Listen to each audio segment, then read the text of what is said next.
Estamos con la profesora Virginia Zavala, a la cual le vamos a hacer algunas preguntas sobre el proyecto de ley de lenguas presentado en el Congreso. La primera sería, ¿por qué consideras necesaria la implementación de una ley de lenguas? Bueno, yo creo que al igual que el dictamen de otra serie de leyes, ¿no es cierto? Una ley de lenguas es equivalente a otras leyes en el sentido de que se trata de regular lo que implica los derechos ciudadanos, ¿no? Entonces, si no, digamos, normamos sobre esto, lo que va a ocurrir es que vamos a seguir a la corriente, y la corriente es la pérdida, ¿no es cierto?, de las lenguas, porque en el imaginario de todos nosotros está esta idea de que hay lenguas mejores y peores, de que hay lenguas que nos ayudan a ascender socialmente y otras no, de que hay lenguas, digamos, que van a morir porque forman parte de una evolución natural, ¿no? Y que tenemos que llegar a otras más prestigiosas, etcétera, etcétera. Entonces, una manera, no la única por supuesto, porque eso tiene que ser complementado por otras cosas, pero una manera de poder empezar con esto es establecer leyes para que podamos a partir de esto trabajar en una planificación a partir de estas políticas, ¿no? Una planificación ordenada y coherente, ¿no? Ahora bien, ¿qué mecanismos alternos son los que consideras necesarios para que esta ley se pueda hacer efectiva?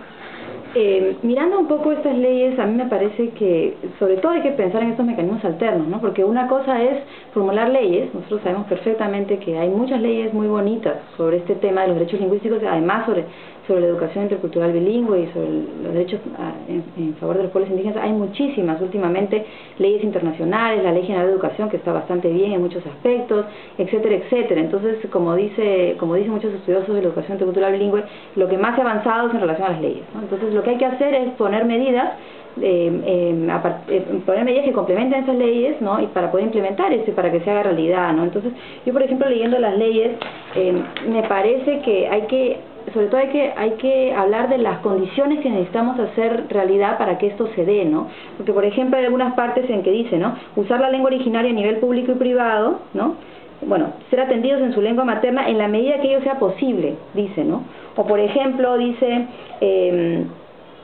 todas las comunidades campesinas tienen derecho a solicitar, etcétera, etcétera, ¿no?, que se les distribuya información, ¿no?, en su lengua originaria siempre que ello sea factible. Entonces estas frases de en la medida que sea posible o siempre que sea factible, obviamente si no se alteran las condiciones, ¿no?, previas a esto, no va a ser posible ni va a ser factible, ¿no? Entonces hay que trabajar en las condiciones de lo que está antes de, para que eso sea posible y que eso sea factible, porque si simplemente describes lo de ahora, obviamente no va a ser realidad, ¿no? Entonces creo que hay que pensar mucho en las medidas, y hay muchas cosas irreales, ¿no?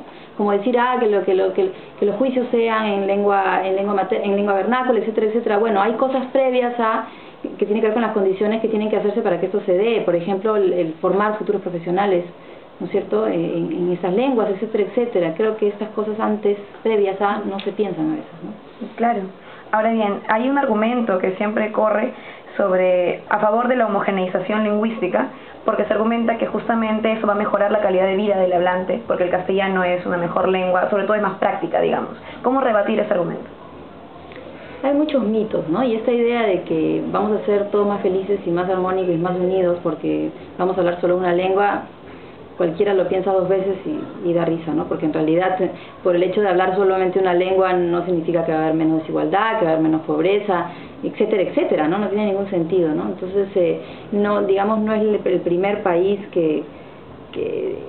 el único país donde digamos que es monolingüe. Hay muchos países donde la realidad es bilingüe, multilingüe, desde el Estado, son estados plurilingües, ¿no? Y las cosas funcionan muy bien, entonces no es raro, ¿no? Lo raro más bien es la realidad monolingüe, ¿no? Entonces uno como ciudadano tiene todo el derecho de poder ejercer su ciudadanía desde la lengua que mejor maneja también. O sea, no es que digamos la gente que habla lengua vernácula en este país han migrado aquí, entonces tienen que adaptarse a la situación. Ellos siempre han estado aquí y no tienen por qué, digamos, no tienen por qué hacerlo en una lengua que no es de ellos. Por supuesto que todo el mundo quiere que todos seamos bilingües y la español de alguna manera es la lengua franca, pero eso no significa que tienen que sufrir todo el proceso para poder hacerlo en español cuando a veces no se sienten capaces en un momento importante de poder expresarse mejor en español. O sea, el Estado tiene que tiene que cubrir esos derechos, es obligación del Estado de tener que hacer eso, ¿no? Entonces creo que por ahí va un poco el asunto, ¿no? Y bueno, y como digo, mostrar las condiciones para que eso se dé, ¿no? Porque esta ley es de que tiene derecho a ser mediante un intérprete, bueno, pues ¿y qué pasa si no hay ningún intérprete, no? Entonces hay que generar las condiciones para que esto ocurra, ¿no? Sí. Claro. Ahora, una pregunta puntual para terminar. ¿A qué sentir responde esta actitud de Marta Hildebrand, que es bastante recurrente? ¿Y cómo debemos reaccionar cuando esta actitud proviene de una legisladora? Yo creo que lo que pasó con la congresista Marta Hildebrand no es algo puntual que tiene que ver con un individuo específico, ¿no? Sino que refleja, y eso es lo triste, ¿no? Refleja un sentir y un actuar cotidiano de todos los peruanos, ¿no? Esta idea de que hay gente mejor, hay personas mejores y personas peores sobre la base de una serie de criterios que van desde la lengua o la variedad que habla hasta el color de la piel o la escolarización, ¿no? Eso lo tenemos todos los peruanos en el imaginario, ¿no? Esta idea de mejores y peores, ¿no?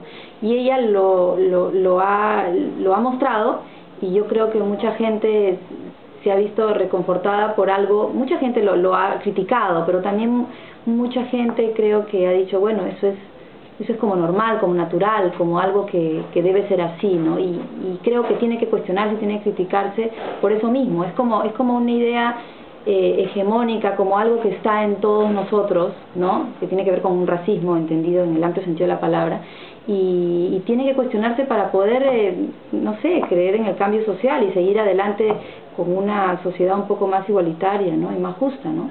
Entonces creo que refleja eso, y eso es lo triste realmente, ¿no? Claro. Muchas gracias, Virginia. Bueno, gracias a ti.